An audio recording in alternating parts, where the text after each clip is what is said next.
Halo, assalamualaikum warahmatullahi wabarakatuh. Ketemu lagi di channel saya. Di video kali ini saya akan membahas alat ukur jangka sorong.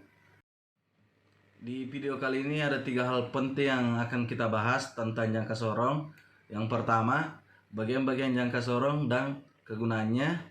Kemudian yang kedua, cara pembacaan. Kemudian yang ketiga, cara melakukan pengukuran.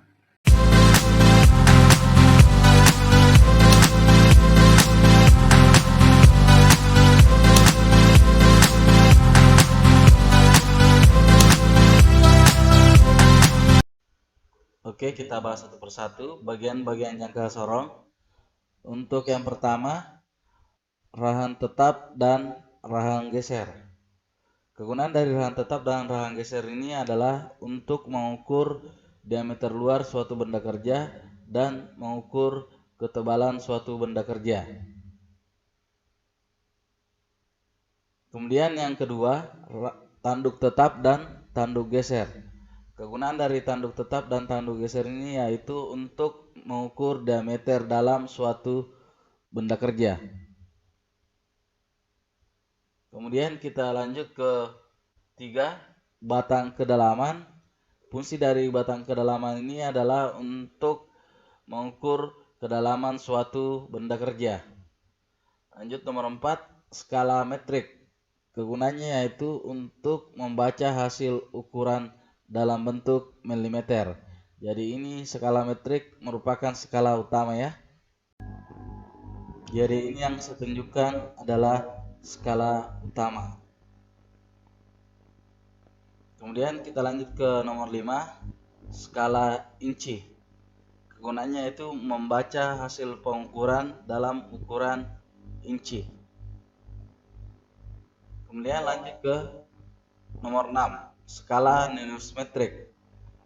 Kegunaan dari skala numismatik adalah membaca hasil ukuran sampai ketelitian 0,05 mm. Lanjut ke skala inci. Skala nonis inci. Gunanya untuk mengukur hingga ketelitian 1/128 inci. Terakhir, 8, batang geser. Kegunaannya untuk menggeser arah ke kiri maupun ke arah ke kanan pada saat kita akan melakukan pengukuran. Oke, kita masuk ke cara pengukuran. Mengukur tebal atau diameter luar. Yang pertama, teman-teman harus cek dan pastikan waktu kedua rahang tertutup. Skala menunjukkan angka 0, bertujuan supaya tidak ada kesalahan pengukuran yang sering disebut zero error. Nah, teman-teman bisa lihat di sini, ini angka 0 untuk skala utama dan skala nonis metrik itu berimpit, artinya tidak ada celah.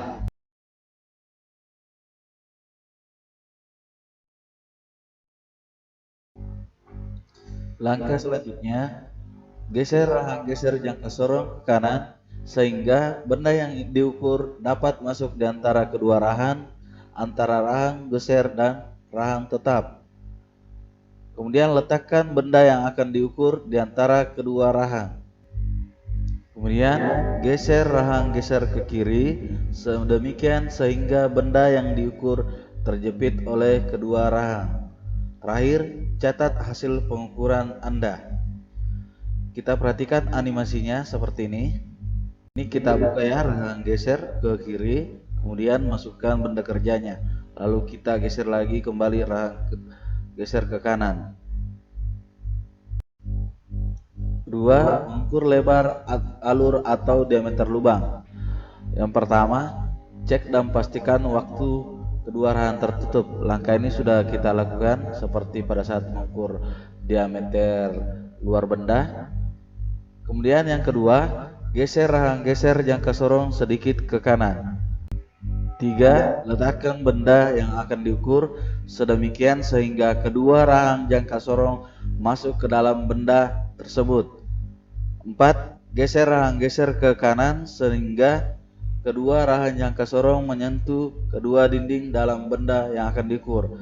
Terakhir, catat hasil pengukuran Anda. Kita perhatikan animasinya. Ini ada sebuah pipa. pastikan kedua arahan geser itu masuk ke benda kerja.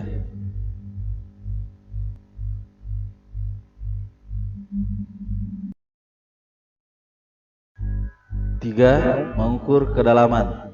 Yang pertama, cek dan pastikan waktu kedua rahang tertutup. Jadi ini ya untuk menghindari adanya zero error. Dua, letakkan tabung yang akan diukur dalam posisi berdiri tegak. Putar jangka posisi tegak, kemudian letakkan ujung jangka sorong ke permukaan tabung yang akan diukur di dalamnya. Geserlah dengan geser ke bawah sehingga ujung batang pada jangka sorong menyentuh dasar tabung. Terakhir, catat hasil pengukuran Anda. Kita lihat animasinya. Seperti ini ya cara pengukuran untuk mengukur kedalaman suatu benda.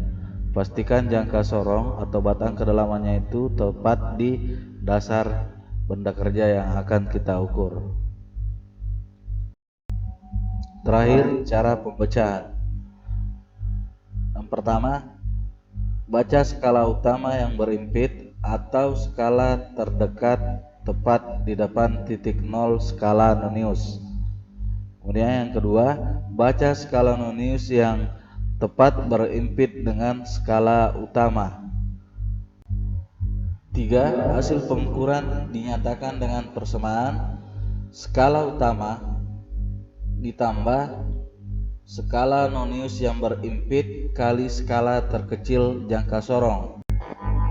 Jadi untuk hasil pengukuran kita nyatakan dalam persamaan nilai skala utama ditambah skala nonius yang berimpit kali 0,05 mm.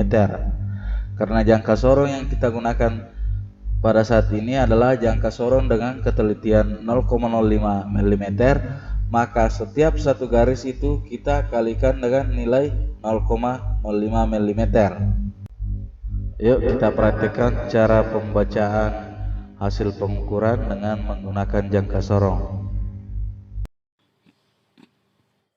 Cara membaca hasil pengukuran. Kita akan membaca hasil pengukuran, misalkan hasil pengukuran yang kita dapatkan dengan ukuran seperti ini. Jadi yang pertama adalah kita baca skala utamanya. Untuk mendapatkan nilai skala utama yang perlu diperhatikan adalah perhatikan garis yang berimpit atau paling dekat dari angka 0. Angka 0 untuk skala noniusnya ya. Jadi garis yang paling dekat adalah 10, 11, 12, 13. Jadi satu garis ini nilainya adalah 1 mm.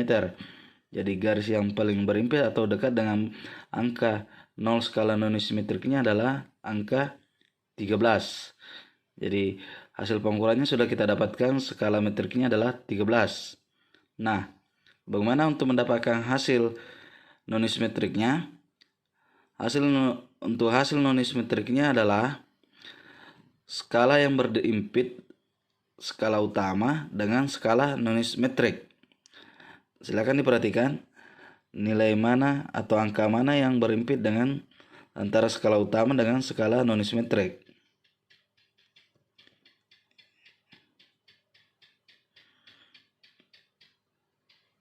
Nah, yang paling berimpit di sini adalah angka 4. Maka skala nonius metrik yang kita dapatkan adalah nilainya 4. Karena satu garis di sini adalah nilainya 0,05. Ini ada 8 sampai 4 garis di sini, sampai nomor 4 itu ada 8 garis, maka 0,05 kali 8 nilainya adalah 0,4.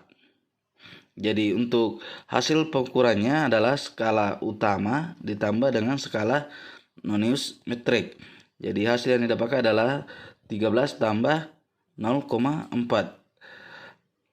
Maka didapatkan hasil pengukuran adalah 13,4 mm. Seperti itu ya. Oke teman-teman, di sini saya perlihatkan dua contoh soal. Silakan teman-teman untuk mempelajarinya. Apakah teman-teman sudah paham atau belum? Jika teman-teman mendapati kesulitan dalam pembelajaran ini, silakan teman-teman tinggalkan komentar di kolom komentar di bawah ini. Demikian untuk video kali ini. Terima kasih. Assalamualaikum warahmatullahi wabarakatuh.